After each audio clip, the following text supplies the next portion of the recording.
ukisikia mtu katoa ushuhuda, sawa bwana, huyu sasa ndo dada ambaye alitoa ushuhuda. Yaani huyu ndo alitoa ushuhuda ambao unaeleweka. Sawa bwana. Shenzi kabisa kala Kandilu. Huyu msikilizeni ushuhuda wake hapo ulionyooka. Ilikuwa mwaka juzi mwezi wa 4, Bwana Yesu asifiwe. Nilikuwa kwa shamba langu ninalima, Bwana Yesu asifiwe. Sasa nilipokuwa ninalima nikaingiwa na mchanga kwa jicho, Bwana Yesu asifiwe. Sasa nilichukua leso nikajaribu kutoa huo mchanga, Bwana Yesu asifiwe. Lakini huo mchanga haukutoka, ilikuwa bado ninasikia tu na kwanza hilo jicho, Bwana Yesu asifiwe. Sasa nikaacha kulima nikaenda nyumbani kwangu, Bwana Yesu asifiwe. Nilipofika nyumbani nikaomba, halafu nikachukua ile maji ya kuomba hapa kanisani nikaosha uso, Bwana Yesu asifiwe.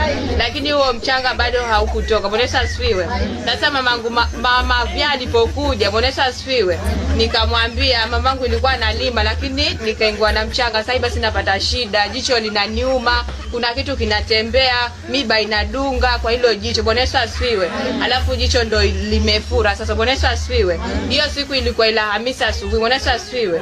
Sasa huyo mavya akaniambia nenda ukachukua ile dawa ya macho uweke, inaweza toka, Bwana Yesu asifiwe. Sasa mimi nikasikiliza ushauri wake, nikachukua hiyo dawa nikaeka kwa jicho, Bwana Yesu asifiwe. Kuweka hiyo dawa basi jicho ndo likazidi kabisa, Bwana Yesu asifiwe.